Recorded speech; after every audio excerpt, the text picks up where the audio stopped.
Okay, तो हमारा यहाँ तक हो गया था। अब हमने करना है JSX। तो सबसे पहले आप ओपन कर लें app.js। ठीक है, अब मैं यहाँ से ना अभी कंपोनेंट्स हटा देता हूँ, आपको सिर्फ JSX का जो है वो दिखाता हूँ कि कैसे यूज़ करनी है।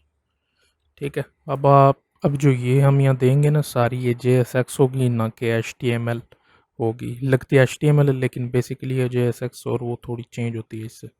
ठीक है, आपने करना ये है कि यहाँ नीचे आके जावास्क्रिप्ट, यहाँ रिएक्ट रिएक्ट टाइप करें और यहाँ पे जावास्क्रिप्ट रिएक्ट सेलेक्ट कर लें ताकि यहाँ पे ऐसे आ जाए। ठीक है, अब आपने हम वहाँ तो यूज़ करते थे क्लास, इधर हम करते हैं क्लास नेम।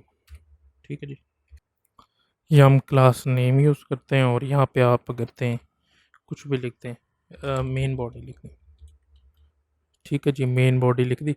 तो ये अब यहाँ पे अगर मैं आके इंस्पेक्ट करूँ और यहाँ से आके इसको मैं थोड़ा छोटा कर दूँ और यहाँ बॉडी में रूट के अंदर ये आप देख सकते हैं, आप यहाँ पे मेन बॉडी चेंज हो गया।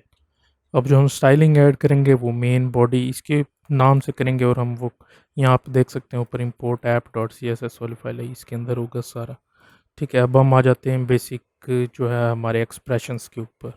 फ़िलहाल के लिए JSX में आपने ये याद रखना है कि मेन बॉडी को हम यहाँ पे क्लास नेम देते हैं, ना कि क्लास ये फिर जावास्क्रिप्ट वाली हो जाएगी। तो इसीलिए हम यहाँ पे JSX में क्लास नेम देते हैं। अब जो है अगर मैं यहाँ, अब जो भी आपने अगर कॉन्स्टेंट्स वगैरह वेरिएबल डिक्लेयर करना है तो आपने ये इससे बाहर, रिटर्न से बाहर और ऐप फंक्शन के अंदर करना है। यहाँ पर अगर मैं कर दूँ x इज इक्वल टू अपना, अगर मैं नेम लिख दूँ, ठीक है, और यहाँ पर अगर मैंने ये नेम कॉल करना हो तो मैं वैसे h1 लिख देता हूँ और यहाँ पे आके अगर मैं लिखूँ एमर तो ये वैसे आ जाएगा। ठीक है, लेकिन अगर मैंने ये x के अंदर वाली वैल्यू लानी है, यहाँ पे मैं कर देता हूँ हेलो। ठीक है, अगर मैंने यहाँ पे लानी है तो मैं ये करूँगा कि यहाँ पे करली ब्रैकेट्स, ठीक है, और यहाँ पर मैं x लिख दूँगा। तो यहाँ पे ये इस तरह से जो भी इसके अंदर होगा वो यहाँ पे लिखा हुआ आ जाएगा। और एक और तरीका है, अगर यहाँ पे मैं लिख दूँ h2 और यहाँ पे करली ब्रैकेट्स और इसके अंदर अगर मैं 1 + 6 लिखूँ तो 7, ये अब आ गया। ठीक है जी, ठीक है, तो अब हमने करना है ट्रू और फॉल्स की कंडीशन। तो यहाँ पे मैं दे देता हूँ const z is equal to true. ठीक है जी, और अगर मैं यहाँ पे आके लिखूँ h1 करली ब्रेसिस और अगर मैं यहाँ देना चाहूँ कि z क्वेश्चन मार्क, अगर ये ट्रू है तो यस दे दे, वरना दे दे नो।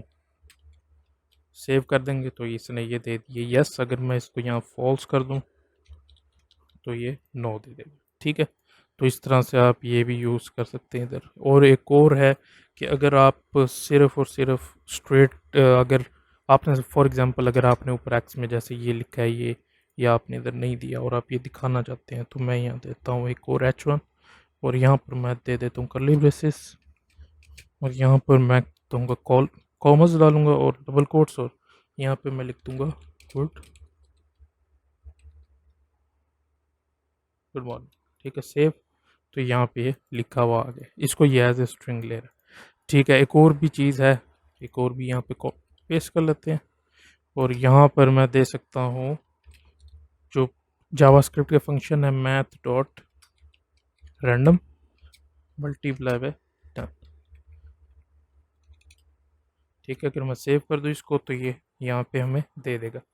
अब इसको मैं बार बार रिफ्रेश करता रहूँ तो ये वैल्यू चेंज होती रहेगी, 1 से 10 तक जितने भी रैंडम वो देना शुरू कर देगी। ठीक है, तो इस तरह से करके आप जावास्क्रिप्ट के फंक्शन भी इसमें यूज़ कर सकते हैं। इसमें आप डायरेक्ट ट्रू या फॉल्स नहीं लिख सकते, बुलियंस वगैरह जो है वो यूज़ नहीं होता इस पर। ठीक है जी, तो ये हमारे एक्सप्रेशन थे ये JSX के अंदर, सॉरी एक्सप्रेशंस थे जो हम इसके अंदर यूज़ कर सकते हैं। इस वीडियो के लिए इतना से, नेक्स्ट वीडियो में हम इसकी स्टाइलिंग करेंगे और प्रॉपर इसको अरेंज करेंगे। Thank you.